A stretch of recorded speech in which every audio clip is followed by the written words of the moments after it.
च इत्ता भारहं वासम चक्कवट्टी महिड्ढिओ संति संति करे लोए पत्तो गई मनुत्तरम।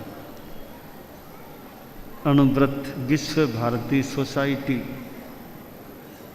और अखिल भारतीय अणुव्रत न्यास, इन दो संस्थाओं या संस्था व न्यास के नाम में यह अणुव्रत शब्द आता है। अणुव्रत परम पूजनीय आचार्य श्री तुलसी के समय शुरू हुआ और 75 वर्षों की कालावधि को पार करके वह आगे बढ़ गया है। और यानी 75वां वर्ष उस संदर्भ में भी वर्ष की आयोजना हो गई थी और अणुव्रत गीत संगान का भी उपक्रम हुआ था। अणुव्रत एक जन उत्थान का और नैतिकता संयम के संदर्भ में उत्थान का कार्यक्रम है।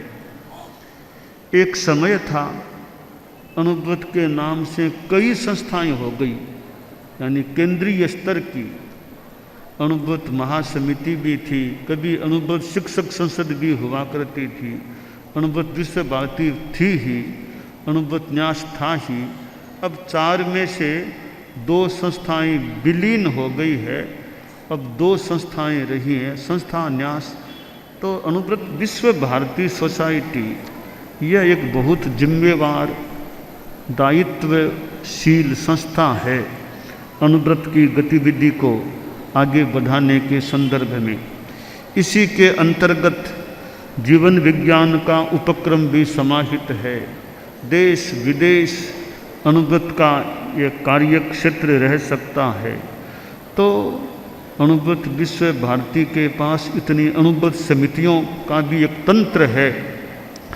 इस सारे तंत्र का अच्छा उपयोग होता रहे और आगे अणुव्रत उद्बोधन सप्ताह अक्टूबर महीने में आने वाला है। 1 से 7 अक्टूबर का एक सप्ताह का वह बहुत ही एक महत्वपूर्ण समय और महत्वपूर्ण कार्यक्रम है। अणुव्रत को फैलाने में अणुव्रत उद्बोधन सप्ताह की भी एक भूमिका रह सकती है। स्कूलों में, कॉलेजों में, जेलों में, इधर उधर जहाँ उचित स्थान लगे तो अणुव्रत उद्बोधन सप्ताह के कार्यक्रम होते हैं। अनेक धर्मों के, अनेक क्षेत्रों के लोग उसमें वक्ता के रूप में भी, अतिथि के रूप में भी उपस्थित हो सकते हैं। तो यह अणुव्रत उद्बोधन सप्ताह है। पूरे वर्ष में एक सप्ताह ऐसा आता है, थोड़ी अणुव्रत की गूंज, अणुव्रत की जागृति थोड़ी विशेष रूप से वो सामने लाने का अवसर होता है। तो जगह जगह वो अणुव्रत उद्बोधन सप्ताह चलता है। विदेश में तो मुझे पता नहीं चलता कि नहीं चलता, पर भारत में तो चलता है। और कभी कोई विदेश में भी कोई उपक्रम चले, अणुव्रत नहीं चलता हो तो वहाँ भी यथा औचित्य चले। तो यह एक अणुव्रत जो आचार्य श्री तुलसी ने शुरू किया, फिर आचार्य श्री महाप्रज्ञ जी को अनुशास्त्रित्व अणुव्रत आंदोलन को प्राप्त हुआ। वर्तमान में भी कार्य चल रहा है। इतने वर्षों के बाद भी अणुव्रत जीवित है, यह कार्य जीवित है, यह विशेष बात है। वरना एक प्रवर्तक के पधारने के बाद आगे स्थिति क्या रहे न रहे, पर अभी तक तो लग रहा है कि आचार्य श्री तुलसी मान लो नहीं रहे, तो अणुव्रत विद्यमान है और अणुव्रत चल रहा है।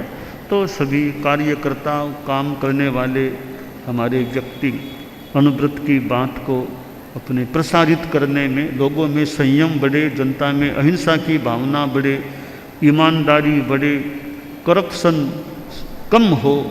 चाहे किसी तंत्र में करप्शन लगे, वहाँ करप्शन कम हो और जनता में यह नैतिकता का फैलाव हो, अहिंसा की भावना बढ़े, लड़ाई दंगा फालतू इनसे छुटकारा रहे। तो एक दुनिया के लिए एक अच्छी चेतना जगाने का काम अणुव्रत के द्वारा किया जा सकता है।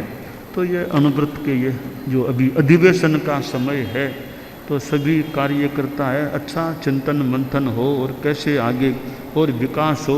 योगक्षेम वर्ष भी सामने है जो हमारे यानी निर्धारित है, उस वर्ष में भी कोई अनुभूति के बारे में और कोई चिंतन की मीटिंग गोष्ठी के अनुभूति का और कोई जोड़ ऐड लेस करना हो, जोड़ना हो, तो योगक्षेम वर्ष में भी एक अनुभूति का कोई चिंतन मंथन का 1-2 दिनों का जितना भी उचित हो, एक वो सेमिनार कह दें, कॉन्फ्रेंस कह दें, वो भी यथा औचित्य चले और अनुभूति के बारे में आराम से जैन विश्व भारती के परिसर में चिंतन मंथन हो और क्या अनुभूति के संदर्भ में किया जा सकता है, कैसे आगे बढ़ना चाहिए, तो ये अधिवेशन भी खूब अच्छे ढंग से चले।